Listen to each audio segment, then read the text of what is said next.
You're listening to Hashtag No Filter with Zack Peter. That's me, your naturally platinum blonde pop culture connoisseur.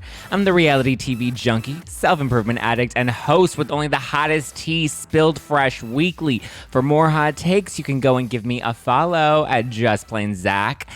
On the Instagram, you know I always keep it funny and I always keep it cute. And if you're like me and you want to stay up to date with the latest reality tea, you can always give us a follow at No Filter with Zack on the Instagram, or you can always join our private Facebook group. The link is in the description below. You know the drill.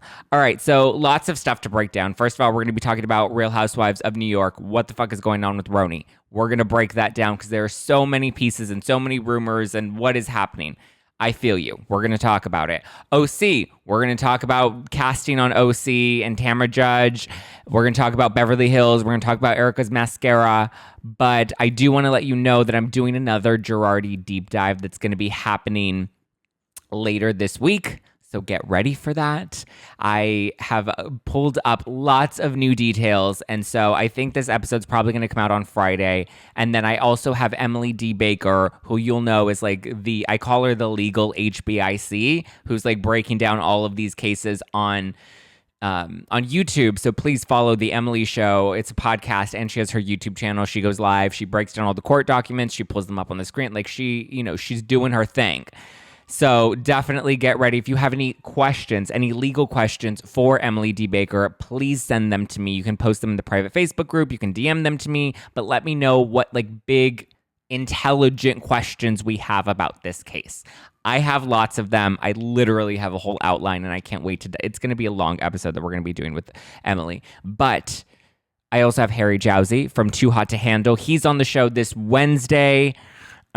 Finally back in the studio and excited to tape with him. So this Wednesday, I have Too Hot to Handle's Harry Jowsey, and he's a hunk of burning love. So if you haven't caught up on the first season of Too Hot to Handle, then I highly recommend you go and do that right now, so that come Wednesday, you'll be ready to like get all the tea from Harry, because he's not going to hold back. He's in my hot seat, and I'm going to grill him. But yeah, I hope you guys had a great weekend. And today is the 19th, which means I get to announce the winner of my rosé giveaway. I'm giving away a 12-pack of rosé wine, my no-filter wine, all inspired by housewives, inspired by some of the most iconic housewives moments in reality TV history. We have I'm Ready to Flip a Table, I Stole Kim's Goddamn House, I'm Ready to Mention It All, and like I got right here, now tell me who gon' check me, boo. Okay, so who is the winner? Are you ready for me to announce the winner? This was my favorite posting that I thought was really creative. I thought it was fun. I thought the tagline was great. So, JK_Orlando, congratulations. Tagline is, I don't always drink rosé, but when I do, I'm on a boat. And it's from a house husband. Look at this. Look at how cute that is. That is a great photo. He is just downing my rosé on a boat, and he's just feeling Giovanni. Da, da, da, da, da. My voice is a little bit gone, so I do apologize. I had a wedding to go to over the weekend. It was very loud, and I had to project my voice very much. And then last night, I had a couple cocktails. So, a couple cocktails, not my rosé. So, I woke up a little tired this morning. My eyes are a little puffy. And my voice is a little kind of almost gone-ish, so I do apologize. But congratulations to JK_Orlando. You win my Liddy City tank top, no filter hat, all of these beauty goodies. I have goodies from like Foria, which is like the little facial massager, High Beauty, which is hemp-infused skincare, or hemp seed oil infused skincare, which is so good. I have goodies from Chomps, which are protein sticks. Like JK Orlando, you are getting hooked up, and you're getting a 12 case of wine. So get ready. I'm also going to be doing more giveaways. I feel like maybe we'll do a giveaway a week on the Instagram at No Filter with Zack. So if you want to win like a Liddy City tank top, a no filter hat, maybe I'll be giving away more rosé. So go to the... Actually, fuck it. Let's do it. If you want to win a Liddy City tank top or a no filter hat, go and leave a comment with your best tagline on my most recent post at No Filter with Zack. Go comment your best housewife tagline, and I will read through them tonight and pick which one I think is the funniest. Okay. Shall we dive into it? And if you haven't done so yet, I got to plug it, nofilterwine.com. If you have not ordered, It is a limited edition run. You're going to want to stock up before we sell out of all of the rosé. Go, nofilterwine.com. It's delicious. It's light. It's fizzy. Less than a gram of sugar. 12.8% alcohol. Liddy City. Let's get it.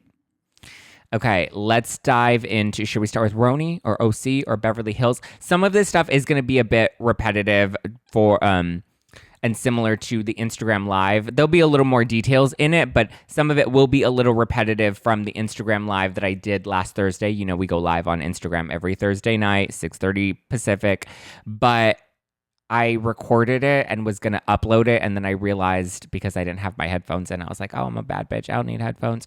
I realized the mic wasn't on.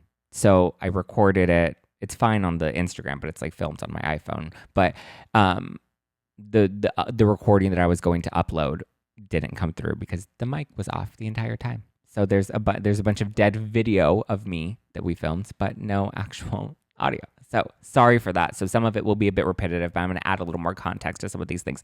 So let's start with Real Housewives of New York. What is going on? Is the reunion delayed? Is Ramona fired? What's Ebony doing? Talking to TMZ. Let's break into it. So first of all, no, the reunion is not delayed because of ratings. That's one of the rumors that's out there right now. They're saying, oh, ratings are so bad, and that's why they're going to push filming back to 2022, and they're going to fire half the cast, and Ramona's going to be fired, and the reunion has been delayed. Like, when have ratings ever influenced when a reunion is taped? Like, maybe the reunion has been delayed a little bit, but it's not because of ratings. It's probably a scheduling issue. And then when it comes to delaying filming, I mean, it looks like Bravo is starting this trend of like not very quickly signing on the new season. Like, it happened with Vanderpump Rules. They didn't sign it back right away. Dallas, they didn't start filming right after the reunion. OC, they didn't start filming after the reunion. I'm hearing that with Dallas, they have chopped half the cast, and the only three veterans that are coming back are Deandra, Tiffany Moon, and Cameron Westcott, which I thought was an interesting choice. This has yet to be confirmed, but what I'm hearing is that those are the three that are coming back to Dallas, along with three newbies. And they're in no rush to kind of get production up and going. They're kind of taking their time. And it looks like Cameron Westcott, like, even though I thought that was a really wild choice, apparently people have been sending me like pieces of her podcast, and she's doing like, you know, diversity coaching and all of this stuff. Like, I don't know, maybe she's talking to Stassi's diversity coach. IDK, I haven't listened to the podcast, but it seems like, from what I've heard, it looks like a genuine attempt to like atone for all the shit that went down with her family and Tiffany Moon. And I would assume there would be some sort of closure and like willingness to move forward between both women. And that's why they're both coming back this season, which I think would actually be good if they addressed it on the show. Like, the way I think Kyle and Garcelle kind of addressed their beef, and they were like, you know, this happened at the reunion. We had this like Twitter war or whatever, and then we addressed it in the earlier episodes. We kind of, you know, make atonement. Garcelle's like, this is my experience. I need you to hear me out. You know, my experience is very different from your experience. And then Kyle's like, you know what? Yeah, I hear you. And I give you space to like have this conversation with me. And I want you to know that you're, you know, I see... And I hear what I receive what you're putting down.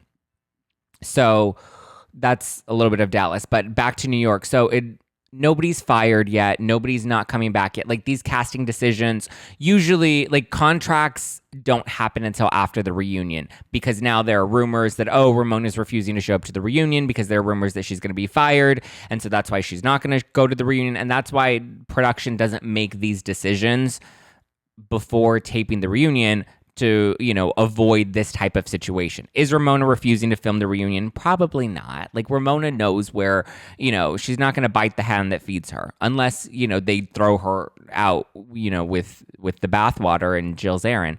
But it doesn't look like Ramona's refusing to film anything. Like, they're all saying that, oh, Luann and Sonia, like, they're afraid to come and film because they think it's going to be, Ebony's going to school them and call them racist and all this stuff. And like, these are all just like speculation. Like, none of this is actually true. Andy is not worried. Yes, ratings are a little bit down, but because, like, look, let's be real. RHONY usually on a good or in a regular season, outside of this season, usually breaks 1 million easy. Very rarely, aside from like the lost footage or the never before seen footage episodes at the end, those usually don't break a million. But all the others generally break 1 million views. The lowest RHONY had, it's been averaging about 800,000. The lowest it had this season was a little under 800,000 and was in the 700,000 range. Is that low? Yes. However, at the same time, like, it's still better than like what Family Karma brings in every week and what Shaws of Sunset usually brings in and Summer House, and those shows don't always break 1 million, and that's pretty standard for them. So RHONY is still ranking higher, so it's not like a total ratings bomb like some of the online chatter is trying to like push, like, oh my god, RHONY is bombing. It's not bombing. Like, what, we lost 100,000 viewers in one week, because the week after that it went back into the 800. So it's not like the ratings are low throughout the network just overall. Like, all housewife shows haven't really peaked the way that they normally do. I think, you know, the world has changed, our viewership has changed. Like, it's not television ratings have been slowly declining over the past few years. Like, it's not really that big of a deal. But no, Ramona's not fired. No contracts have been sent out yet. Nothing's been drafted yet. Like, all of that is still up in the air. Will they plan a cash shakeup? Possibly. I think at this point they realize like RHONY needs some love at this point, and I think we may see one of the 3 OGs get demoted, possibly even leave. I don't think Ramona would get fired from the show. I think if anything, they would probably offer her a friend of role like Vicky and Tamra, and then she would turn it down. That's the only way I imagine her going out versus them firing her. I don't think they would actually do that. And I mean, it's also like, is Real Housewives of New York New York without Ramona? Even if you like hate her or love to hate her or whatever it is, like, she is New York. Like, Teresa is Jersey. You know what I mean? So we'll see what happens. But I mean, I wouldn't be surprised if they take a beat like they did with OC and Dallas, take a few months off to really make sure the cast is right, to make sure everybody gels, to make sure the storylines are there. I think that's the issue with this season of RHONY, is we didn't chemistry test the cast enough, and we didn't invest in their storylines enough. We kind of just went into it assuming that this is just the regular ratings hit it's always going to be, and then we realize when we go into a season a little sloppy, it gets a little messy, and it doesn't deliver the way that we've become accustomed to. But yeah, no, Andy's not scared. It's fine. He's going to be fine. The network's going to be fine. Ramona's going to be fine. Like, it's all going to be okay. We're going to get through this, you guys. # stay together. # stay strong. Real Housewives of Orange County. Yes, Tamra Judge. From what I've heard, Tamra Judge is coming back, and it's going to be she's not going to come back full time. It's a friend of, likely she's going to make a couple of cameos here and there. I'm hearing that she's filming with Heather Dubrow. Is she going to have some big Shannon showdown? I don't know what's happening. If she's going to film anything with Shannon, she might not. I think that would be great if they brought her in to kind of, you know, I think what it is they're going to play her like a Kim D or like a Brandi Glanville or a Marlo on Atlanta. They're going to bring them in when they need them to kind of stir the pot and mix things up and make things a little spicy, and then, you know, throw them out when they don't need them. I think Tamra Judge is a little smarter than that, and will hopefully look at some of the housewives that ended up getting upgraded and realize, like, look at their playbook. Like, Sutton's a great example. She was a friend of, and then she got her diamond. Brandi was a friend of and didn't get her diamond because Brandi gave too much. Brandi just, like, you know, didn't make herself invaluable, which is what I think Sutton did really well, and which is what I think Tamra needs to do, is really make herself valuable filming this season, show that she can gel with the women, and maybe there's a future for her.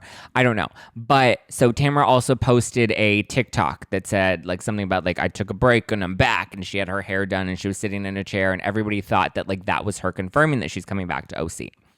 And then E.T., Bryce Sander at E.T. came out with an article, and he's like, no, the video doesn't mean that Tamra's coming back. I can confirm that she's just taping an interview. So then I had people on Twitter come at me, and they're like, you're lying. That's not true. You're, you know, bad tea. Who are you? And I'm like, I'm Zack Peter, bitch. Nice to meet you.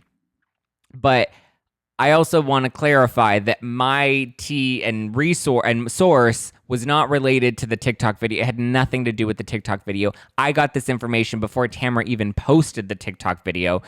And So I don't know what she was filming that day. I assume it wasn't Housewives because whoever Bryce talked to said that she wasn't filming Housewives that day. But I'm told even if she didn't film Housewives the day she filmed the TikTok, she's filming Housewives this season. So she will be making an appearance in the new season of OC, and I'm hearing that it's happening with Heather Dubrow. So Bryce Sander is a great journalist. He's a great reporter. Love ET. I think he does some good interviews on YouTube for ET. And so he gets good tea. He got good sources. But his source and my source aren't the same source. And we were talking about something very different. So, and his article did say she's not coming back to OC, not yet at least. Meaning he has no confirmation that she's not filming the new season. The proof is in the pudding. It's all in the details, everybody. Okay. What else? Okay, so we have OC. Tamra Judge is coming back. Let me know what you guys think about Tamra Judge coming back. Are you excited? Some people are really not happy, and some people are like, yeah, suck on my clit. So yeah, some people love Tamra Judge. Let's see. Okay, let's talk about Beverly Hills. This is where we're gonna get feisty, slide into my DMs. So it's so crazy. So like I said, I'm doing another Girardi deep dive with a lot of new information that's coming out. And it's hard because the deeper I dive into all of this scandal, the more I actually think I'm believing Erika really was left in the dark. And I know everyone's going to be like, what? No. Lock her up. She's guilty. The ice queen is melting. Take a picture of her pumping gas again. Like, calm your tits. Let's take a second and hear me out, okay? First of all, the fact that the conversation is all about her mascara and whether or not that's real or not. Like, I feel like at this point, there's like this like hatred for Erika that a lot of people have that they had coming into this season. They had coming into the show. They had coming into this episode. It's like we were all like, she's not going to talk. And then she starts talking and we're like, she's lying. And we're like, okay. And then she's crying and we're like, these tears are fake. She's an actress. And I'm like, really? Because like last year and the year before that, everyone was talking shit on her saying like she was never going to make it as an actress. That's why she had to marry Tom because she wasn't a good actress. And now all of a sudden what? She took acting classes during COVID and like became an Academy Award winning actress. Like, and also like if anybody was in her position, like, wouldn't you, if you really believed that you were innocent, wouldn't you do everything in your power to prove that you were innocent? Like, the whole mascara thing to me is such, like, everybody's talking about it and trying to be like, she's lying, she's guilty, whatever. But my whole thing is it's like, they're like, oh, she should have worn waterproof mascara. But I'm like, if she would have worn waterproof mascara, you would have been like, oh, I don't see any tears. She's not actually crying. Or, oh, look at, she wore waterproof mascara. That must mean that she knew she was going to cry and she didn't want to ruin her makeup because she's so vain. Like, I feel like everybody is like looking, like if she doesn't show emotion, then everyone's like, oh, she's guilty. She has no remorse. And then if she does show emotion, everyone's like, oh, she's acting. It's all fake. It's like, she's literally in an impossible situation. And I'm not even trying to defend her at this point. I'm just so sick of like this intense hatred. Like, I get it. You can have, like, you can feel deeply for these victims. I do. My heart breaks. I dove deep into all of this before it was all coming out in the press and before it was all playing out on Beverly Hills, before the house. Everyone's watching The Housewife and The Hustler and they think that they're, you know, suddenly an expert. And I'm like, no, I dug into all the cases beyond the Ruy Gomez family, the senior citizens, the, you know, the orphans and the widows that everyone hears about and loves to like mention. But I'm like, no, like I've actually looked into all of this, invited them on my show, talked to them. Like, it's so sad and it breaks my heart, but I'm also just like, the more I dig into this, I really don't believe she knew as much as everybody wants her to believe. And I don't know if she's as guilty as everybody wants her to be. And she's in an impossible situation. We also have to remember, as we're watching Beverly Hills play out, like, these things were breaking out in increments. So, like, all the reactions that we were having back in December, like, we're, 7-8 months deep now? And a lot more has come out over the past 8 months. At the time that they were filming this, the women and Erika Jayne had no idea what was to come. It was all slowly or very quickly starting to just blow up right in front of their eyes, and we're going to see all of their real raw reactions. And then we're going to I think at some point in the next couple of episodes, we're going to see the housewives start to turn and really question her and be like, well, wait a minute, what does this actually mean? And how much did you actually know? And she's going to have to share her side of it. So Anyway, I think we're focused on the wrong things here. We're focused on the wrong priorities. Everyone's trying to make fun of her mascara, and I'm just like, and Tom's literally going out to lunch in Pasadena. Like, we need to hold this man more accountable. Like, we always give these powerful men a pass, and yet we're crucifying Erika when there are so many other people, and we're going to get into it in my next deep dive. There are so many other players in this game that Erika is really the least of our problems, that the fact that everyone's just throwing so much hate at her without even knowing or confirming what she actually knew. And if you want to go back, because like I'm seeing on Instagram too, I don't remember who shared it, but I keep getting these screenshots and seeing people repost like the documents from the lenders. I've been learning a lot of new legal terms, which we're going to break down in the deep dive, but I keep seeing the letters with her signature on it saying that she was going to pay the lenders their share of the money, whatever. I did a deep dive on that, and I talked to Emily D. Baker about all of that on the podcast. So there's a whole playlist on my YouTube channel called the Deep Dive Archive, and all the videos are in there. We talk about the signatures, we talk about the paperwork, we talk about what all of these different things actually mean and what it could potentially look like for Erika. And it's starting to look like it's starting to get a lot worse for her, and she's ended up having to kind of be the fall guy. But I have a lot of really good questions that I'm going to ask Emily D. Baker when she's back on the show that'll hopefully help us understand a lot of this. I'm excited for Beverly Hills this week. I'm excited to watch Potomac. I know it's already aired, but I haven't watched it yet. I want to know more about the hot box, and I want to know about Giselle going to Sing Sing. Let's all go to Sing Sing and have some drinks. We'll drink some no filter rosé. But yeah, it's going to be a good season of Beverly Hills. There's a lot more to come. Garcelle even said that there's another feud that's going to be coming, and it's going to be messy. And I am here for it. New York, I feel like maybe a lost cause. I wouldn't even be surprised. Well, I was going to say I wouldn't be surprised if they decided to just scrap some of the episodes and cut the season short. I don't think they're going to do that, because like the timing and the scheduling of it all has to align with the reunion and filming of the reunion.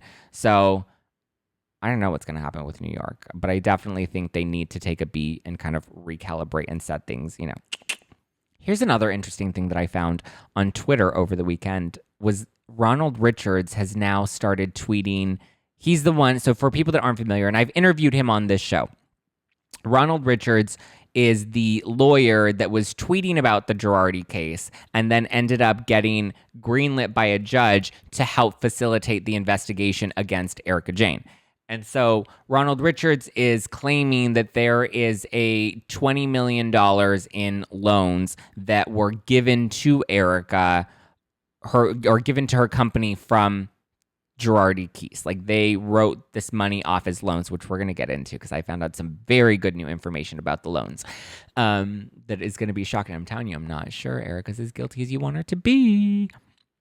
But so he's the one that's investigating what happened to that money, where it originated from, what account it went into. Like, he's looking for that money. And at first you're like, oh, Ronald Richards is trying to, he's trying to help out the victims. He's trying to do the right thing. And then I recently learned that he's making a 40% commission off of any money that he brings in. And that's before the victims even get a penny. So him and the trustee get their cut of the pot before any victims see anything. And that to me is just like, it's a little fishy to me. I learned a lot about the bankruptcy, it's very complicated, but I'm putting a lot of these pieces together, and it's weird to me because now I see him on Twitter and he's tweeting, like he's trying to come after Lisa Rinna for like having a mortgage on her house, as if that's like incriminating that somebody has a mortgage. When I feel like Lisa Rinna has also been very like open about the fact that like her and Harry Hamlin like went through a period when they struggled and they had their store and they closed it down. Like, we've already gotten all this story on House and Lisa's earlier seasons on Housewives.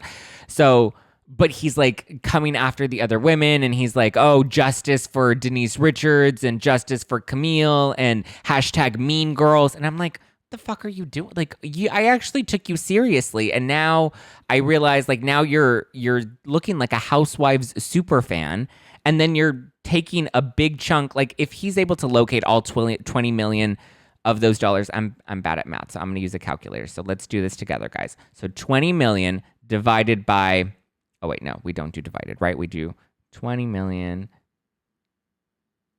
okay, times 40% equals $8 million. So he will walk away with $8 million if he's able to find that money. And then the trustee will get their cut of the money. And then that will then be dispersed amongst whoever is first in line to get the rest of Tom's money. Do you really need $8 million?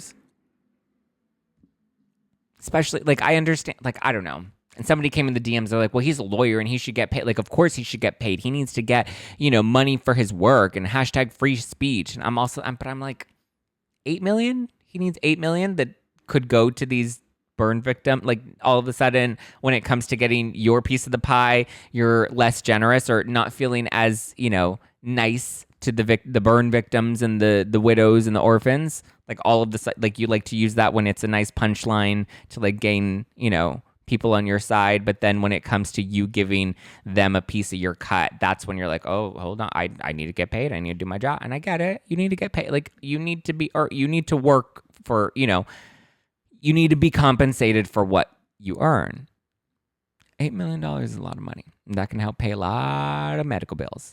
Just saying. I also realize, like, first of all, he needs to get off Twitter and stop with the hashtag mean girls and hashtag, what are you doing? But then I realized, I also learned he was Russell Armstrong's lawyer. Russell Armstrong is Taylor Armstrong's husband that committed suicide back in season 2. And he was the one badgering Taylor Armstrong, talking to TMZ back in the day when Taylor was going through her divorce. And he was the one, like, claiming she was a bad mother. And I don't want to say anything that might be incorrect and potentially, I just know that there's footage of him talking to TMZ, and I don't believe the things he said were very nice about Taylor. So I'm just getting a little skeptical. I'm not accusing him of anything. I'm not making any accusations or trying to defame him or hurt his character or anything. He's at this point made himself very public, has his podcast and his Twitter, and he's putting himself out there. But I'm also like, all eyes are on you right now, Ronald Richards. We're looking at you very closely. All right, guys, let me know what you think about all of this, about Beverly Hills, about Sing Sing and Potomac, about New York. Who would you want to cut? Who would you want to bring back? Will Bethany save New York? Will Dorinda save New York? Who's going to save New York? Batman? Somebody call up Bruce Wayne. Let's get it going. Thank you guys for listening to Hashtag No Filter with Zack Peter. Get ready, Girardi Deep Dive Part 2.